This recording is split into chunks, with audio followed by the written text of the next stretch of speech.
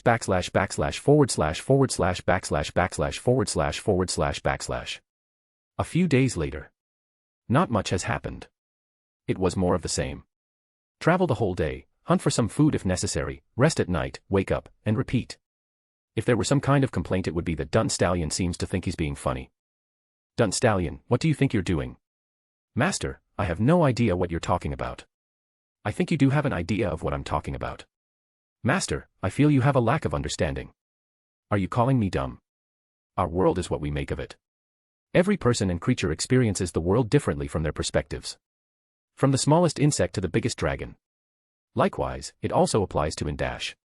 Don't get philosophical with me now, Dun Stallion. What was he doing? Well, it seems he figured out about that weird atmosphere between me and the princess. So now, he was moving in such a way that would create more movement than necessary. He was adding some bounce to his step, moving a little too fast and then suddenly stopping, moving side to side, and other stuff. What did this cause? Well, the princess, who is not used to that kind of movement, was forced to hang on to me by hugging me from behind. I'll be honest, I appreciate what he's trying to do, but I'm sure this is not the way to go about it. Dun Stallion, just stop. There's no need to do any of that. Fine. You're lost then. I should just talk to her, but this isn't exactly the best time. When we arrive at the village, I'll start talking to her. 'Cause this just isn't it. ////////////////////// More days went by and we were getting very close. We should be arriving today. It's been relatively calm. The ogres haven't really complained that much. The only ones that did were children complaining about when we would get there. I guess some things never change, even in a new world. We kept moving and I could see it. The gates of the village. I was happy to finally return to what I called home. I just wanted to relax, go to sleep and rest. I wasn't physically or mentally tired, it was just something I wanted to do after being gone for more than a week. Unfortunately, it seems I won't be able to do that. I was getting a bad feeling about something. Not an attack on me or any of the ogres, but there was something or someone dangerous that was going to appear. Come on, why now? This feeling just wouldn't disappear, and then I saw what caused this feeling. The sky darkened and massive gray clouds started appearing out of nowhere. The temperature started rising a bit. I had to act now. I got off Dun Stallion and talked to the ogre princess. Princess, you should get off. I'm about to ride in to confront the danger ahead. Will you be fine? I'll be perfectly fine. I'm much stronger than you think. Here, let me help you get off. I took her hand and helped her get off, but because she was short and Dun Stallion was taller than your average horse, her legs couldn't reach down all the way to the ground. So, I did what I had to do since I was in a hurry. I reached my arms to where she was and picked her up. I was carrying her in a princess carry and I set her down on the ground. You should go to your father. I said that, but her father came to us instead. What's going on? An enemy has appeared in the village. Don't worry though, I'll take care of it. You just take care of the ogres and make sure no one gets hurt. Are we able to help in any way? Unless you feel fine fighting against the greater elemental Ifrit, then I wouldn't fight. I'll make sure everyone is fine then. I'll go ahead and take the danger somewhere else. Continue into the village, and look for a big goblin named Rigard. Tell him I sent you and he'll tell you what to do, until the threat disappears. Understood. I got back on Dun Stallion and started rushing ahead into the village. Come on Dun Stallion, we have to burn the breeze. You got it, master. Chapter 19, Chapter. The situation in the village took a turn for the worse in an instant when Shizu started losing control of Ifrit. Rimuru and the three adventurers who were with him stood there and watched as the environment started getting worse. The sky got darker and heavily clouded with massive gray clouds. The temperature was rising and the wind was carrying some embers along with it. The world seemed to gain a slight red tint. Shizu was struggling, but there was nothing she could do anymore. She stopped struggling only to start floating in the air. Her mask fell off and two red eyes as if they were on fire could be seen instead of the black eyes she normally has. Great Sage, what's happening to her? Rimuru panicked and asked his skill what was happening. Answer. The greater elemental Ifrit is forcefully taking over Shizu's body. Shizu, what's happening to you? Are you okay? The blonde and green-eyed adventurer, Elian, or her current alias Ellen, shouted out towards her. Ellen, that's not Shizu anymore. Get ready for a fight. Jido, an adventurer with short brown hair who was tall, and had a little more sense than his other teammates, quickly warned Ellen about the situation that was happening. What should we do then, Jido? Kavul, the leader of the group, who had short to medium-length dark blonde hair, asked his teammate Jido. Jido, who was used to his leader's unleadery traits, just shouted back at him. You're the leader. You should be telling us what to do, not me. Guys, now is not the time for this. Ellen talked back to them before it could devolve into an argument at the worst time possible. The adventurer group were bracing themselves to fight possibly the most dangerous opponent they've faced so far. Rimuru was there with them ready to fight as well. He sent out a thought communication to Rigard and other goblins to start evacuating everyone in the village in case of the worst. Where is Arttoria when I need her? I could really use her help here. Aramuru, while ready to fight, was wondering about where the strongest fighter and person in the village was. Notice. The Perso dash. Not now, Great Sage, unless it's related to Ifrit and how we can beat him. Can you please give more relevant information? Shizu was still getting higher in the air. Any moment now Ifrit would get full control over her and start wreaking havoc on the environment around it. The three adventurers were trying to put on a strong front, but it was clear they were nervous and a little scared. They put their trust in their teamwork to keep them alive and safe through this ordeal. All of a sudden, the sound of a galloping horse could be heard from far away and it was getting closer. The three adventurers looked toward where it was coming from and saw an armored figure that was clad in silver and blue armor with dark yellow fur lining it. A helmet that resembled a lion with a large mane. They were riding a strong and majestic white horse that seemed to be going as fast as it could. The only thing on their mind was if this was someone who could help them or if this was a potential enemy. Rimuru, on the other hand, was very happy right now. Arttoria. Over here. You couldn't have had better timing. We need your help. He shouted as loud as he could to get her attention, but it seemed she was dead focused on Shizu instead. Great Sage, why didn't you say anything sooner about this? Aramuru got no response from his great sag. You know who that is? Ellen asked Aramuru about this new person she hadn't seen or met before. Her teammates were also paying attention to any information he would say. Of course I do. She wasn't here when you guys arrived, but she is the other person I was talking about. The other leader of this village along with me. Although, her riding on a horse is new. That's the Arttoria you were talking about. Is she strong? Oh yeah, she is super strong. She's the strongest person I know in this village. Ellen and her teammates were relieved that this was an ally and even more so knowing she was strong.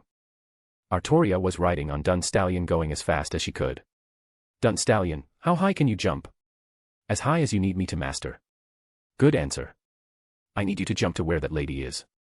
I'm planning on grabbing her and taking her away from this village. Understood, just tell me when to jump. Arttoria was getting closer and closer, waiting for the right moment to jump. When she did get to the right moment, she gave the signal to Dun Stallion. Now. Jump. Dun Stallion, with a running start, leaped into the air. Arttoria leaned to the side and held out her arm ready to grab Shizu. When she was close enough, Arttoria grabbed Shizu with her arm by the waist and held onto her until Dun Stallion landed back on the ground, coming to a stop in front of Aramuru and the adventure trio while kicking up a dirt cloud. Arttoria, you're back. Do you know how to save her? Rimuru asked Arttoria since she seemed knowledgeable about many things. I do, and you're going to be the one to do it, Rimuru. What do you mean me, Arttoria? There's no time to explain. Follow me now. You three adventures as well. Especially you girl, we'll be talking after this. Arttoria took off with Dun Stallion at a very fast speed out of the village. Come on, let's go guys. Just trust in her. She'll have a plan. Rimuru told the adventurers and they quickly followed after Arttoria. Ellen was anxious though. Not because of the following battle, but because of what Arttoria said to her. She was sure that she knew about her secret, or at least had some suspicion of her true identity. She shouldn't have been so surprised though. She felt something very different about Arttoria. She knew she was a spirit, but she didn't feel like any of the spirits she'd encountered before. The closest thing she could think about was what she read in books back home, but those stories were hardly considered fact or reliable. They were the equivalent of myths and legends. She would think about it later though, since the life of her new friend is on the line right now. // // Rimuru and the adventurers eventually caught up to Arttoria, who was in a clearing in the forest. She was still holding on to Shizu, but somehow, Ifrit still hadn't taken over. Shizu's body was catching on fire spontaneously at some points. Sometimes her hand would catch fire, her arm, her leg, and sometimes her head, but Ifrit couldn't take over. It took you long enough. Get ready. Arttoria threw Shizu's body in the middle of the clearing, and before it could hit the ground, her body started floating in the air rapidly while catching fire. Ifrit finally took over her body. Ifrit was horned, muscular, had dark brown skin, gold eyes, and deep red hair. The temperature in the environment turned scorching hot. Rimuru and Arttoria were completely fine. Dun Stallion felt some heat, but he would manage just fine. The three adventurers, though, were really in the worst of it. They were sweating as if a waterfall were on their forehead. Well, Ifrit, you would make a good fire to cook some barbecue and brisket, but unfortunately, you don't seem to be much of talker or listener. Arttoria summoned her lance, ready to use it in this situation. Finally. I can use this weapon properly. Remember everyone, use magic or anything magical against Ifrit. Nothing physical will have much of an effect on him. Ifrit didn't give them much time to talk as he launched a stream of fire from his hand toward Arttoria. The stream of fire hit Arttoria head on, making her seem as if she was swallowed up by the flames. Rimuru and the adventurers panicked and shouted out to her, thinking about the worst. Hey, Dun Stallion, you felt that? I was feeling a little cool, but that warmed me up nicely. That was cute, Ifrit, but I've felt summers in Texas hotter than that. Arttoria looked back at the others, sort of confused. What are you guys staring at? Get moving and start attacking. Arttoria shouted to them and immediately rode off into battle. Ah, yeah, you're right. Come on everyone, we have to save our friend. Aramuru got out of his shock, as did the others, and started to fight with more purpose. Chapter 20, Chapter. Looking at the level of this fight, I realized that I may be a little overkill for someone of Ifrit's level. Aramuru was standing in front of Ifrit while the adventurers were grouped up in defense, with Ellen doing most of the damage. I was riding around the field, just going in circles while occasionally avoiding the flames thrown out by Ifrit. I saw Rimuru use the same water blade attack, which was physical water, against a fire spirit. And the outcome was as predictable as it could be. It evaporated when it got close to Ifrit. Did he not listen to me? I literally told everyone here to use magic and not physical attacks. I rode up to him in the middle of the fight to talk some sense into him. Arttoria, what are you doing? We're in the middle of a fight here. I took my lance, scooped him up, and put him in front of me. I rode out of the way of another attack by Ifrit. He must be blind cause he keeps missing. Rimuru, listen to me. First of all, you need a review of elementary science. You need to get a better understanding of your abilities and skills. I'm not trying to call you dumb, but why would you think that physical water would work against Ifrit? I was just trying things out and testing some stuff. Rimuru. This is absolutely not the time to be testing stuff. Why are you even trying stuff in the first place? Did you not do that during the time I was gone? I'm sure you have something much stronger than just water. Also, where's Ranga? Aya, Ranga, come out here.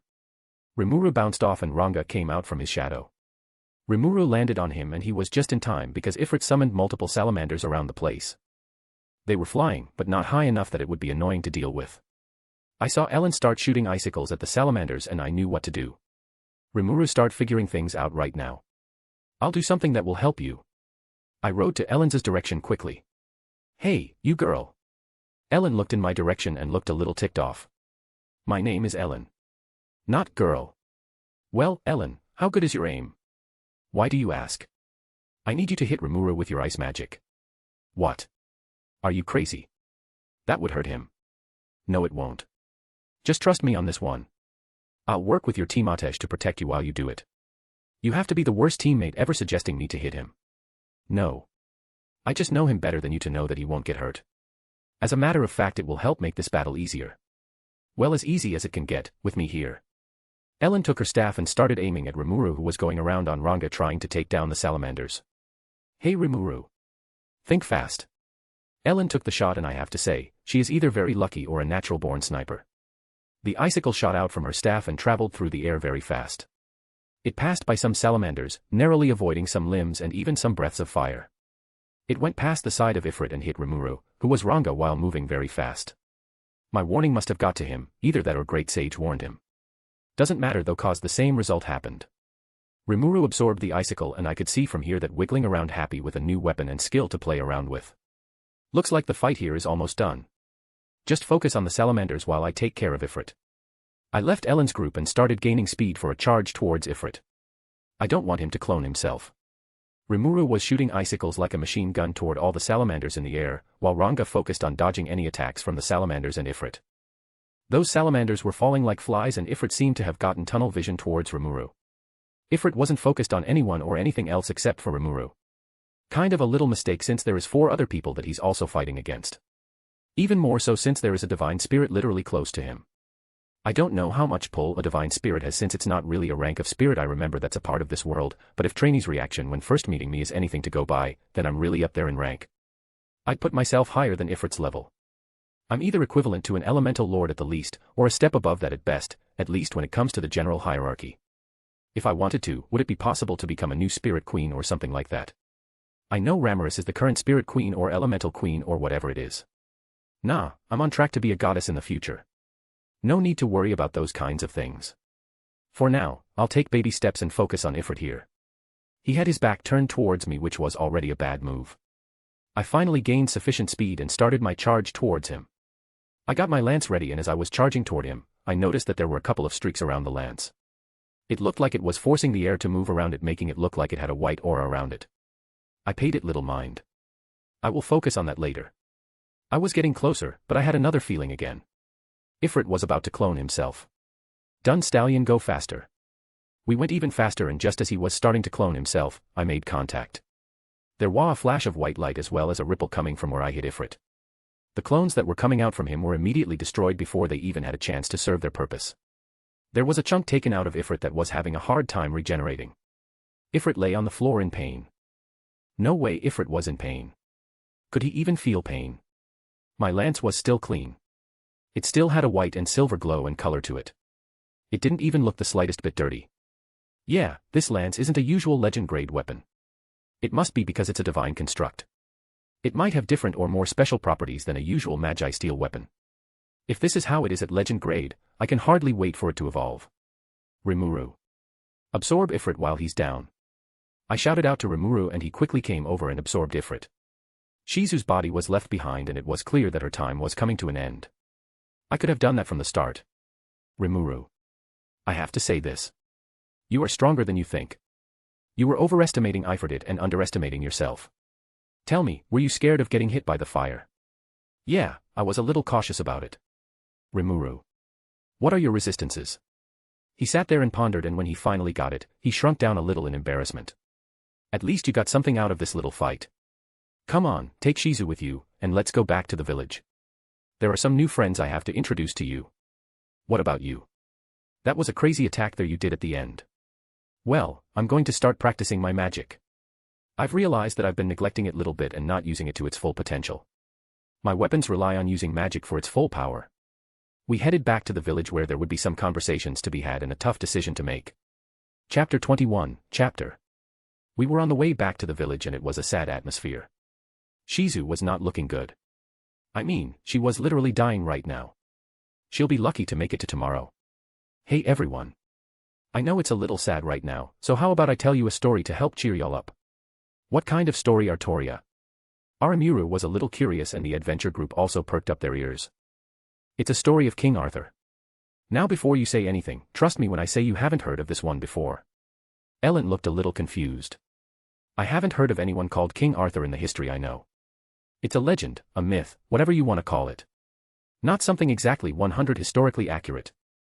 I'll try to fill y'all in on the gaps while I go on cause it will be confusing for y'all to understand it at first. Arttoria, I've heard of the legend before. The whole pull sword out of the rock and so on. How will this be any different? Rimuru. Just hear me out for a bit.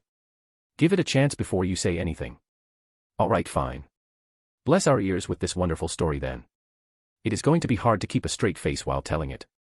Let me tell you about the story of King Arthur and how he defeated the Saxons with the help of highly advanced alien robots. Excuse me. What? Rimuru's question was essentially what was on everyone else's mind.